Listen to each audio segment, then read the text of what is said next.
Designed to fail. Anyone who has the most minute knowledge about engines and starting procedures knows that one should not start an engine up at full throttle. Yet, a lot of times, one has to choke an engine to start it up if it has not been running a while. Well, you'll notice on this John Deere lawnmower here, when I push the throttle, or actually more than that, let's get a good clear look at the dash panel where all the controls for the engine are. You see, there is no choke button. Alright, now, since there is no choke button, how do you choke? Choke button, choke knob, choke handle, whatever terminology you're accustomed to. The way this lawnmower chokes, if you will notice, the throttle handle is right here. Alright, this is full throttle right there. But did you notice how it sprung back just a little bit? Well, you'll notice it has a thermometer indicating cold temperatures. So the way John Deere wants you to start this engine is they want you to push the throttle, and that chokes it all the way. Once the engine has started, you let go of the choke, and it springs back to the full throttle position. Now, there are a lot of people who grow a variety of grass in their yard that will actually grow in the wintertime. So it has to be maintained. So if someone comes out in their yard and it's 40, 45 degrees outside, that's pretty cold for an engine, isn't it? Considering that normal operating range is usually around, I see, what is it, 200 to 220 degrees.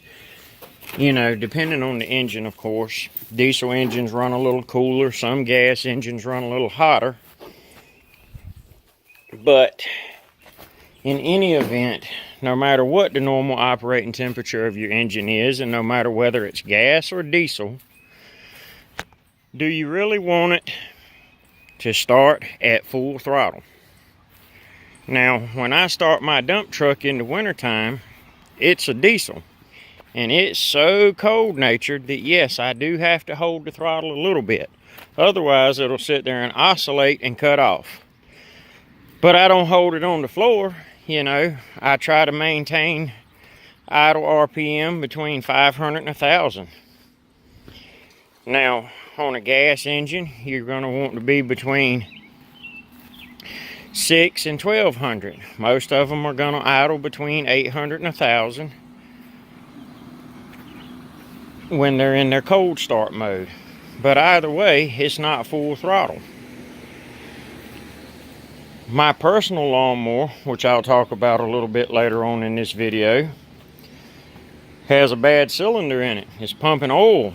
So when I start it up, I have to start it at full throttle. As soon as the engine fires and runs under its own power without the starter pushing it, you pull the throttle back. So even though the throttle is in the full throttle position, the engine never achieves full throttle RPMs. You simply do that in an attempt to get more gas in the bad cylinder to make it fire. So again, this is another one of those things that is built into the machine that's designed to make it fail. Companies don't try to build customer loyalty anymore. Most companies nowadays figure that the population is large enough, if everybody buys one piece of merchandise from them, whether they're satisfied or not, it doesn't matter if they come back again. Now, that being said, there are still a few companies in the world that manufacture quality products. Now, I'm not paid by any of them, and I'm not necessarily trying to endorse any of them, but one such company is Steel, or however you pronounce it. I wouldn't take all the money in the world for my Steel chainsaws and weed eaters and other Steel equipment. Another company that still manufactures quality products, Snap-on Tools. And while yes, a large portion of the Snap-on dealers have attitudes, you know, they tend to think they're better than everybody else, they do manufacture a quality tool. And all Snap-on tools that have the Snap-on logo on them, such as wrenches, ratchets, screwdrivers, and the like, are manufactured in the United States. Now, I can't speak for Blue Point products or other stuff, but the Snap-on metal hand tools, pliers, sockets, and even their hammers, I think, that have the Snap-on name on them, are manufactured in the United States of America. Which is even more reason to buy them. And their lifetime warranty. I don't have any problems getting a warranty on any of my Snap-on products. I don't have a truck that comes by where I need them to come by to exchange tools, so I call Snap-on Corporation directly, and they ship them directly to me. And when necessary, I ship the broken tools back to them. That is a quality company. And I like Chevrolet trucks. I like the older model Chevrolet trucks. I wouldn't give you a nickel for most of the new stuff coming off of any manufacturer's assembly line in as far as automobiles are concerned. Not a single one of them. Nissan, Honda, Chevrolet, Ford, Chrysler, not a single one of them.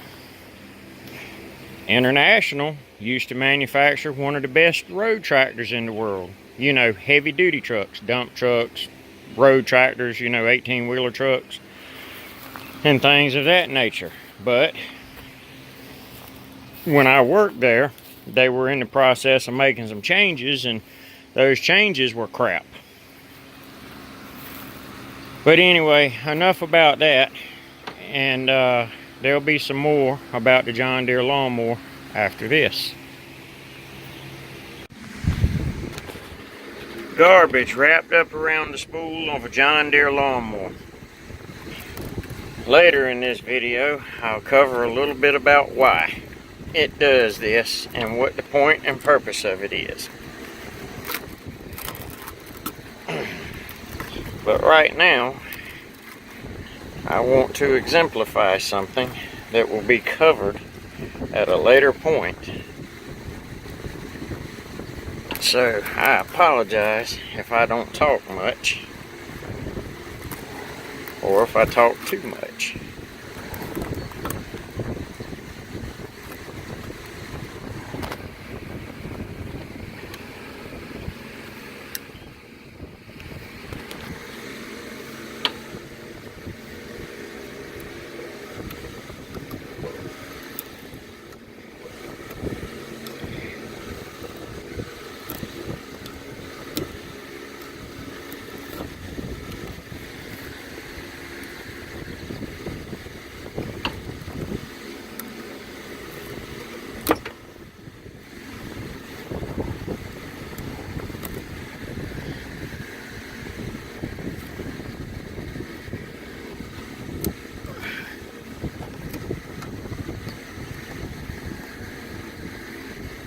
Now, pay close attention. Do you see the small thread that's run up beside the spindle that I just pulled out?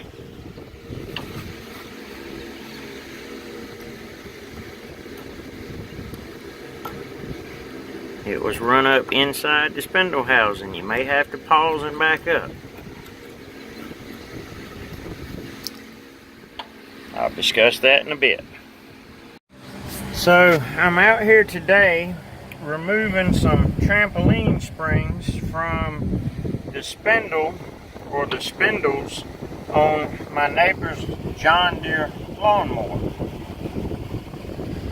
And not surprisingly, I have found a built-in design to cause failure. If you'll look here on the spindle, you'll see that at the bottom of the spindle, right above where the blade bolts onto it, there's a flare. And if you look up at the top, you see the shiny part of the spindle housing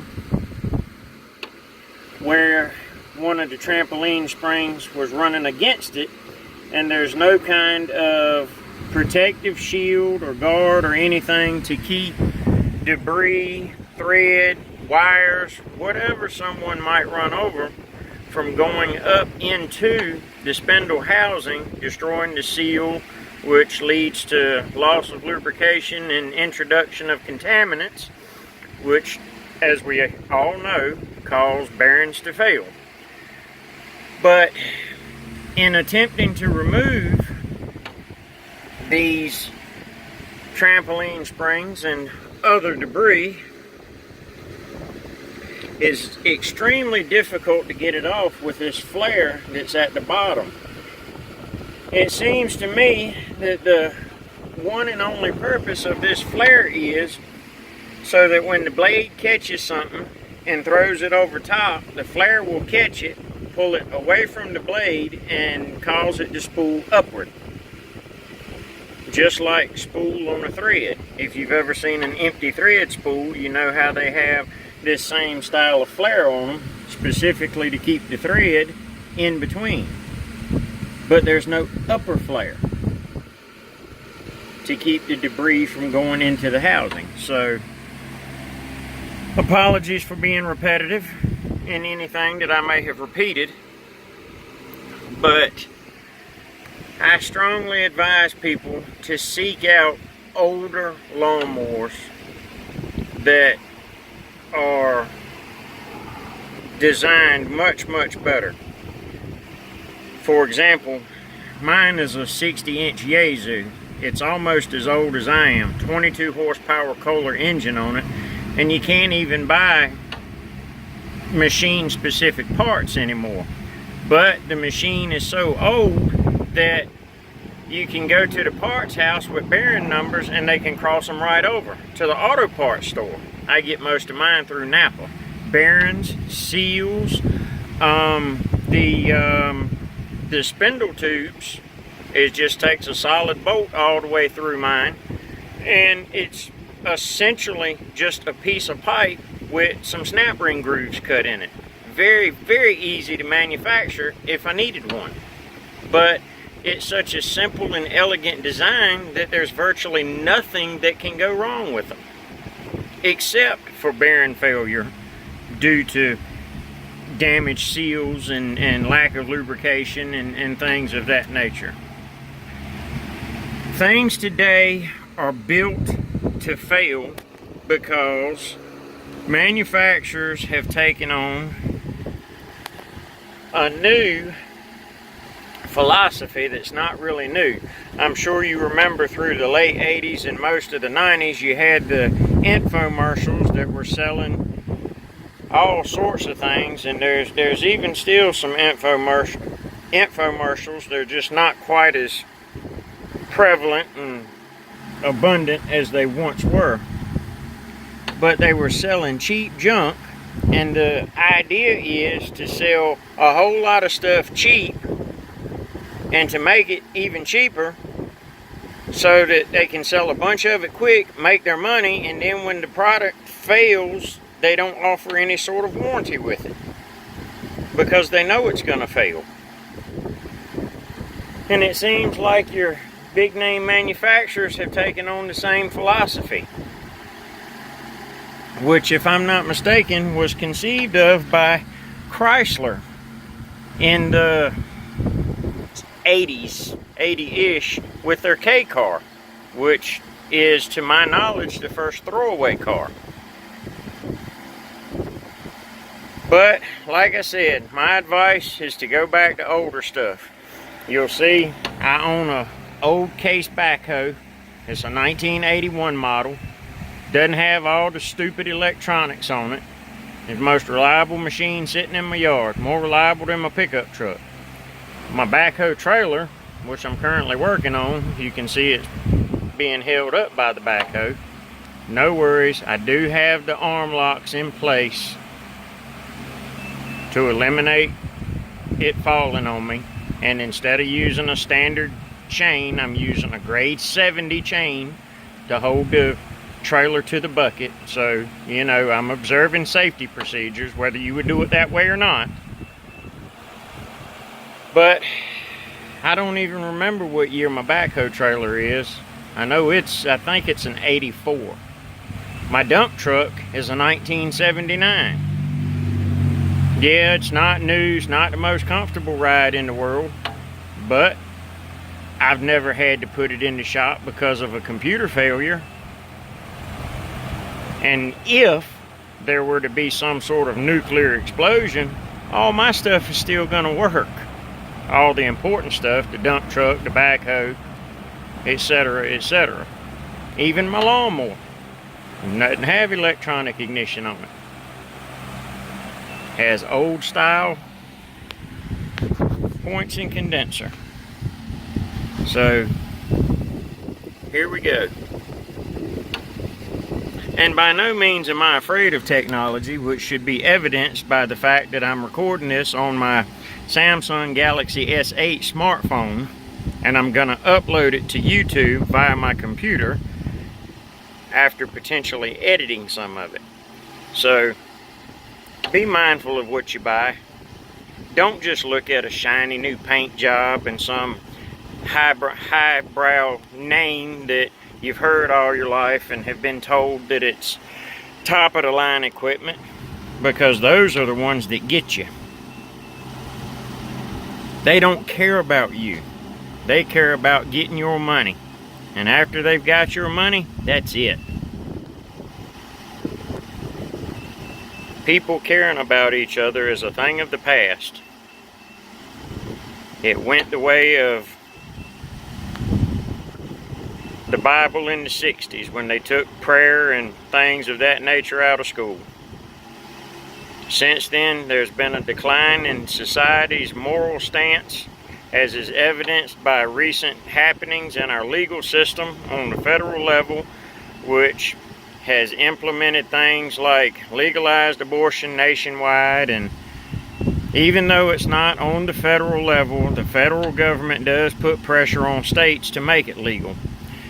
Just like the federal government puts pressure on states to write seatbelt tickets, because if the state doesn't write seatbelt tickets or enforce some sort of seatbelt law, then the states will lose the federal grant money that's allotted to states for law enforcement. So the states comply. Just like the federal government has in the past, and hopefully that will soon be ended very, very quickly, gives money to Planned Parenthood to murder unborn babies.